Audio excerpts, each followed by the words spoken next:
Hello everybody. Today I'm going to be reading some scary clown stories off of Reddit. So I'm going to I'll try to credit the people that I found these from. Just might not be able to pronounce their names. So anyway, I hope you enjoy. So this first one, it's called My Family is Cursed. A clown shows up at everyone's 10th birthday, but no one ever hires one. So I hope you enjoy this video, and if this does well, I'll try to make more videos like it. So let's start. My earliest memory of the clown is from my cousin Jake's 10th birthday. I was only 5, but I distantly remember the common surrounding of the clown. I remember my parents preparing me before we left the house and on the drive there. There's going to be a clown at Jake's party, my dad said.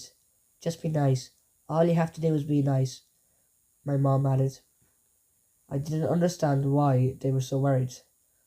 Why my mom kept wiping her hands on her dress the entire drive to Jake's house, or why my dad kept taking deep breaths.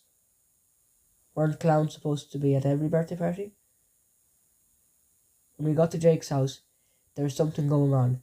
The kids were running around the backyard, jumping up and down in the bounce house, but the adults were standing around in silence, their eyes darting back and forward across the yard, while some of my aunts and uncles walked around the house. It was like they were waiting for something to happen.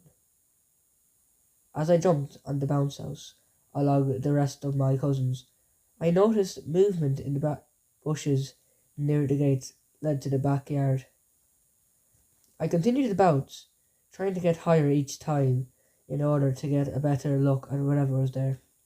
Finally, I saw the clown appear from behind the bushes and watched as it untattled the gate. I stopped bouncing and tried to maintain my balance as I watched the clown step in the yard and close the gate behind himself. I pushed my fingers through the mesh in the bouncy castle and pressed my face against it, staring at the clown. As he scanned the back garden until his eyes landed on me, he stared at me for a few seconds, and I stared back, not really knowing what to do. No one else seemed to notice him yet, and my cousins continued bouncing all around me. He was short, with curly hair, a rainbow wig, and his face was white, as it seemed like his skin was naturally pale. It didn't look like paint at all. His lips were the normal size, but they were bright reds, and he had a giant round red nose. His eyes were dark, so dark that when I couldn't distinguish the pupil from his iris, it had two black lines stared above the black eyebrows and ran down his eyelids to the top of his cheeks, which appeared to be inflated with something. They were round and protruding like a pink bush on them, blush. His skin was smooth. He wore yellow polka dot pants and was held up by red suspenders, with a white shirt glazed in red buttons down to the front, red ruffles and his neck, chest, and sleeves. He wore shiny red clown shoes and he carried a gift bag in one hand. I don't know how long I stood there watching him, but suddenly I was being pulled out of the bounty house by my mom. She dragged me to the table and sat me down in a chair between herself and my father. I don't know how long I stood there watching him,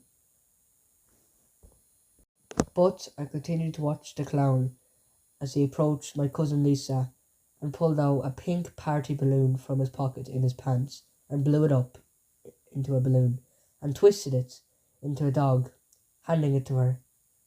She took the balloon dog from the clown and ran to her mother, my Aunt Chelsea, who grabbed it, and Lisa roughly and dragged her away from the clown. There was palpable amount of tension for the remainder of Jake's party.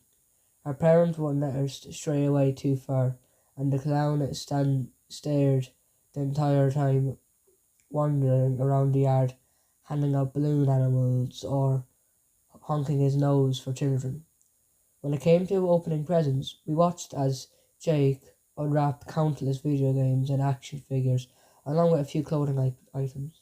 Once he finished opening the last gift, a family member, the clown walked up to Jake, handed him the gift bag he had been carrying around for the entire party. I watched as Jake's mother tried to stop the clown from handing Jake the gift, while my uncle held her back.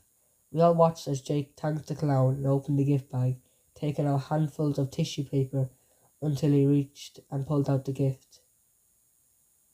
"It's just a book," Jake said. I saw his mother sigh in relief, and Jake turned the book in over his hands, looking at it.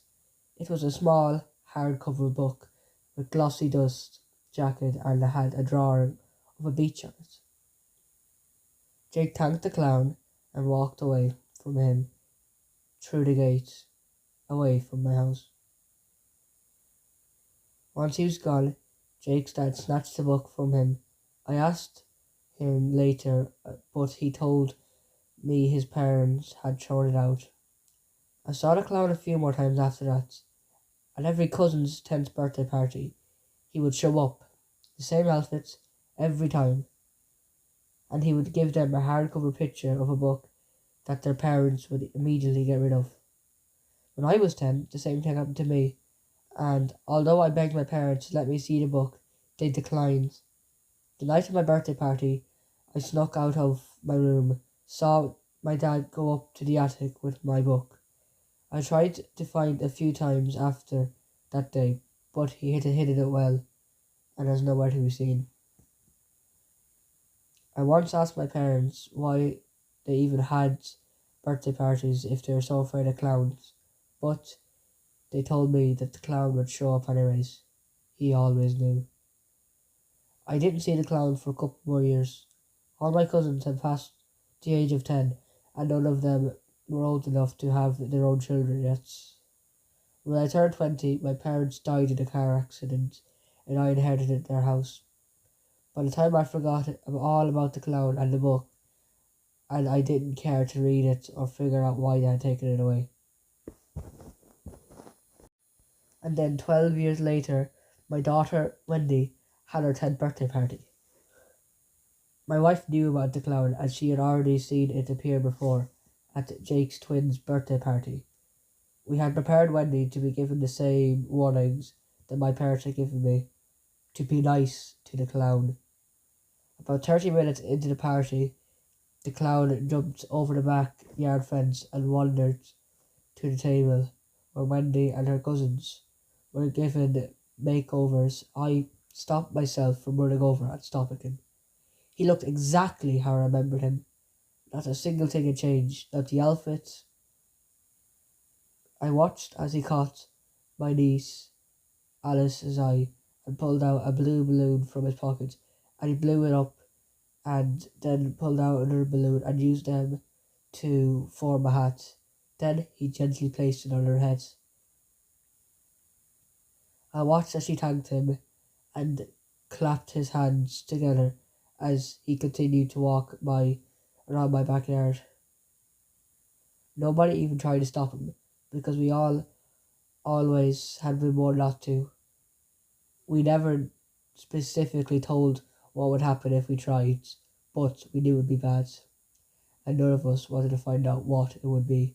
To open presents, I continued to eye the gift bag in the clown's hand. Once Wendy was done with opening all the gifts that her family members gave her, the clown approached her and handed her the gift bag. She took it gently and slowly opened it, digging around the tissue paper until she pulled out a book. "Thank you," she said, smiling at the clown. He took a bow and walked away, jumping back over the fence. I let out a sigh of relief once he was gone, and I approached Wendy, taking the book from her. She didn't seem to mind that it had been taken. She seemed glad. I decided to hide it up in the attic, just so my parents had it done with mine. But as I stared at it in my hands, curiosity was beginning to set in. It was at the same time that all the other books I'd seen, hardcover with a glossy, ducked jacket that contained a drawing on the front of it with no title. This one had a drawing of a girl that resembled Wendy, standing in front of a birthday cake and about to blow out the candles. She had the same curly brown hair as and had green eyes as Wendy did. I opened the book and noticed the inscription on the inside of the cover. Happy 10th birthday, Wendy. The first page was blank, but the next page was where the story started. There was a drawing of a girl on the cover wearing a party hat, holding a pile of gifts. Under it, it read, "Today is Wendy's 10th. How happy is she? She got every gift she wants, even things she doesn't need." I turned the page and continued to read the story that depicted various drawings of the girl that resembled my daughter, as she did various birthday party activities. Wendy laughs along with her friends, and her guests are filled with glee. Wendy tried to take a sneak peek of every gift that she receives. There was drawings of Wendy with her family and friends, everyone smiling and hugging Wendy.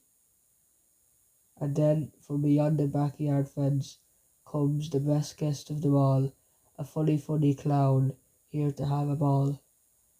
On one page was a drawing of the clown as it jumped over the fence, grinning menacingly. This clown loves to party, and it's 10th birthday too. He will never miss a chance to show up when it's due. The next drawing was of the clown in the centre of the page, surrounded by black. But this birthday is a bit different. Something big is going to happen. The clown is so excited. This doesn't often happen. I turned the page and saw to see the drawing of the clown running around the party, chasing the guests who appeared to be frightened. They're all drawn with their mouths wide open and wide-eyed as they run away from the clown. The clown runs around the yard, pulls out something from his pockets. Not a balloon, not a magic wand, but something big and sharp and shiny. The next page was a drawing of a glimmering butcher's knife dripping with blood. A lot of the guests must die, but don't worry, Wendy will all be fine. The next four pictures contained various drawings of the clown slaughtering people at the party. Some had their necks sliced open, some were stabbed, some lost their body parts. The clown had lots of fun. His job here was done. Happy 10th birthday to Wendy. See you all at the next one. The last drawing was of the clown jumping back over the fence, leaving a pile of dead bodies behind him as the clown was drenched in blood. I shut the book as a chill ran down my spine. I realised why our parents never showed us, especially if they were all this creepy, and I wondered why the clown would even give us these books. I decided to do as my parents had done and get rid of the book at the end of the party. As I tossed the book on top of the fridge, I heard the first scream. I ran to the door and threw it open just in time to see everyone running away from the clown. He was back and stood there at the fence with a butcher's knife in his hands. On the ground next to him was my cousin, Paula's child, Trevor, face down in the grass. I scanned the backyard looking for Wendy, but she was nowhere to be seen. All the guests ran across the yard, trying to get as far away from the clown as possible. I watched as Jake tossed his children over the fence. and into the neighbour's yard, followed by his husband and then himself. I looked for my wife. I spotted her running towards me into the house. "Where's Wendy?" I asked her, grabbing her arm. "She jumped over the fence a while ago. She's fine. We need to hide." She dragged me inside as the screams of continued. A few more family members made it inside and hid in the kitchen and the living room. After a while, the screams died down, and I slowly got up, opened the door, and peered into the backyard. "He's gone," I said as I threw open the door and walked out. There's a total of 10 people dead, and a few minutes later, cops arrived. So did Jake, his family, and Wendy. I ran to her as I saw her coming up the driveway, picking her up into my arms. "I'm so glad you're okay," I said.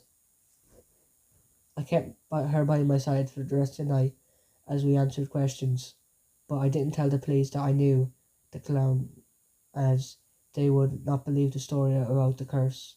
Instead, I told them that we had no idea who the clown was, or we hadn't hired anybody.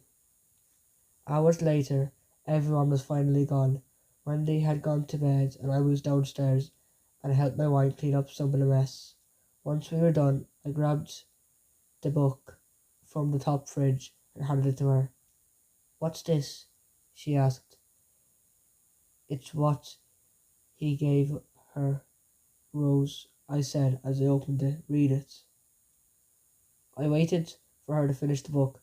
Once she was done, she tossed it onto the counter. "What the hell?" she hissed. "Did he plan all that? Is this supposed to be some sort of stupid joke?" I shrugged. "Did this ever happen to anyone else?" she asked. "I don't know. Our parents never let us see the books," I replied. "This is so fucked up, David." We all stood in silence as Rose grabbed the book once again, giving it a disgusted look. "I'm gonna go look for something," I said suddenly. I made my way to the attic entrance in the hall and pulled down the ladder. I slowly made my way up, each step creaking as I stood on it. When I reached the top, I flipped the switch and the lights turned on, illuminating the attic enough for me to see. I dug through the countless boxes, old decor, and furniture around until I found it. The book had been given to me on my 10th birthday. Had been hidden under a cushion of the old chair. I pulled it out and looked at the drawing on a house with a single light on top of the windows. I opened the book and I found a similar engraving on the inside cover. "Happy 10th birthday, David." I turned the pages and began to read my story, ignoring all the pictures. Today is David's 10th birthday, and what a good one it will be. David eats pizzas. His favourite topping is cheese. He has a watermelon fight with his cousin Eric, and they take cover in the trees. Everything is fun. Everything is great. Here he comes, the clown. He is never late. David's birthday was a blast. The gifts were all so fun. But don't be sad that it's over. The fun has just begun. Years go by, and the clown sees David again. It is his daughter's 10th birthday, and today the fun will end. Lots of guests had fun, and for the others, did this day their last, but David is alive, and the clown for that. And now it is time for bed, to get some sleep. Don't forget to check on Wendy. She hasn't made a peep. The final drawing in the book shows an empty bed in a dark room with a window wide open. I stared at it for a second before it hit me. I tossed the book aside, feeling a sinking feeling in the pit of my stomach. Something was wrong. "Wendy!" I shouted. "What's going on?" Rose called. I didn't reply as I hurried down the ladder and ran down in the hall. It was Wendy's bedroom, throwing the door open.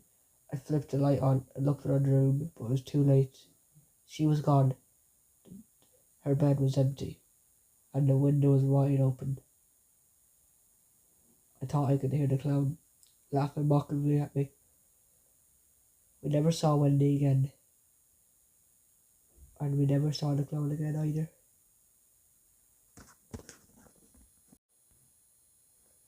So this story, I found on Reddit. I think the guy who made it is, I can't put it, EAPAT So credit to him for this story.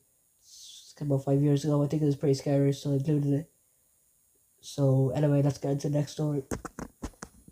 So this next story is called The Clown Statue by I'm Boba Fett's AMA. So this one is very short, so I probably will be extending it myself a little bit. But this is the original story. Jennifer had recently turned 16. At her sweet 16 party, her dad's friends, Jacob Smiths, approached her. He asked her for a babysitting job. Jennifer was not making that much money at the time at her job at Burger King, so she decided to accept it. She'd make about $50 altogether for one night of babysitting her kids. It was about 7 o'clock when Jennifer arrived at Smith's house. They had a large house. Mr. and Mrs. Smith had 2 children, a little boy and a little girl. Jennifer introduced herself, and the Smiths gave her some ground rules. All the basic stuff, Make sure they're in bed on time, make sure that they brush their teeth, and make sure that you give them a proper dinner. Jennifer decided to cook them some grilled cheese sandwiches for dinner. The kids loved them. They mocked them. Then they did a few things. They watched a few animated movies, and then she put the children to bed. Jennifer found the house almost creepy. It was a very large and dark house. Jennifer went to the living room and sat down. Jennifer sipped from a can of Coca-Cola and she turned on the TV. This was her first time babysitting for the Smiths, and she could not ask for a sweeter gig. Jack and Sally were sound asleep at this point. Eventually, when it got very late, Jennifer turned off the television and went to her bedroom. In the corner, there was a very creepy clown statue. It had bright red long hair with a red painted nose. It had long clawy fingers and 2 red pom-poms sewn into his polka dots blue and green suits. Jennifer thought to herself, who keeps a clown statue over someone's bed? This kind of creeped her out. Jennifer used to watch all types of scary clown movies and just did not like them at all. So, Jennifer dialed the Smith's number and rang them. She asked if she could cover the clown statue with some sort of cloth. It was really creeping her out. Mrs. Smith stopped on the other side of the phone. Jennifer, you need to leave the house right now. Right now. You need to get out. Jennifer listened there stupidly. Why would I need to leave the house, she thought to herself. We don't have a clown statue, Mrs. Smith said. Jennifer's eyes widened. She ran out of the room. She locked the door behind her and then heard someone banging on the door. Open up! She heard a voice from the other end. She got the 2 kids and got them out of the house and called the police. It turns out that this man had been preying on this family for a long time.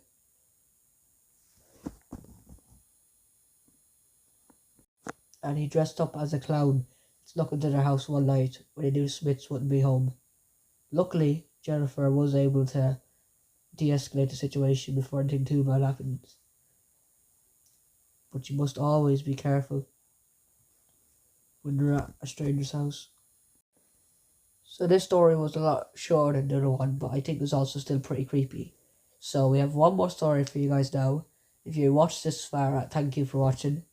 So if you do like this, remember I can make more videos like this in the future. So just like and subscribe if you want that. So the story is, I just found this on a random website. Don't really know who made it, so I'll just read it. But credit to this person, I guess. I'll never forget the summer when my mother told me about the carnival just outside our town. I was 13, and it was a small, boring town like ours. A carnival was a big deal. It was the kind of place where you expected cheap rides, fried food, and cheesy games. But this one, it felt weird, different and weird. I got there just before sunset, the bright lights flickering against the darkened sky. The music was muffled, like it was struggling to break through the air. I wandered around for a bit, playing a few video games, and grabbed some popcorn. I saw a big red and white tent at the end of the carnival grounds. It wasn't on the map that they handed out, and there wasn't a sign, just a faint sound of laughter coming from the inside.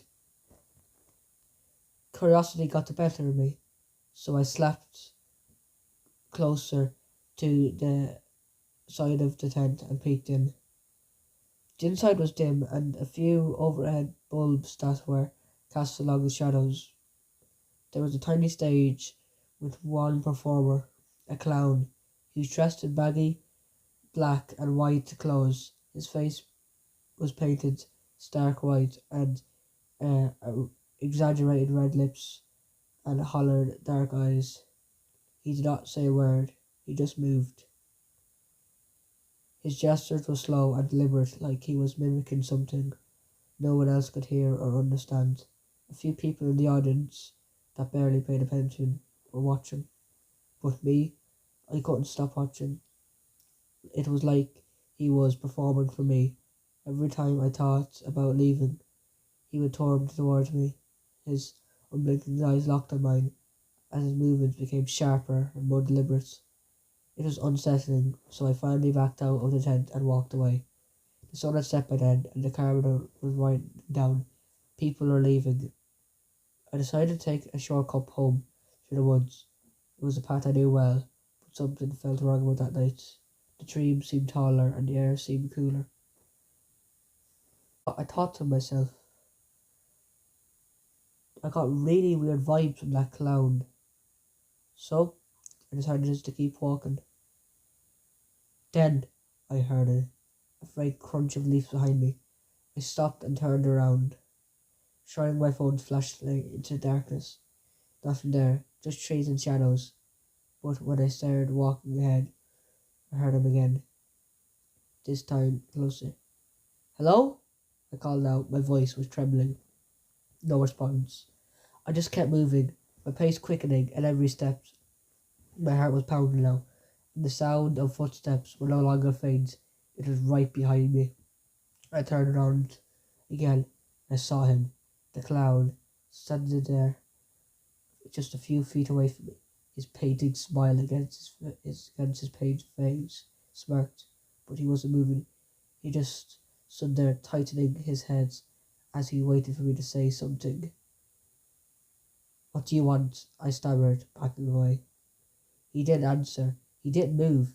And then, without warning, he reached into his pocket and pulled out something. Nothing, but just an empty hand. But the gesture was deliberate, like he was daring me to react. I bolted. I didn't care I was running, as long as he was away from me. I saw the heavy sound of footsteps chasing behind me with every second. I didn't want to look back. Finally, I was able to get into a street nearby. I saw the clown staring at me through the woods and the trees, waving to me one last time. I got home to my parents' house and I told them about the incidents. They called the police, but the clown was never found. It turns out that circus tent was never meant to be there. That clown had some sort of sinister intentions, but luckily that night I was able to escape them. So there you go, guys. That's a few scary cloud stories. If you like me to do more videos like this, then you can just put in the comments or whatever.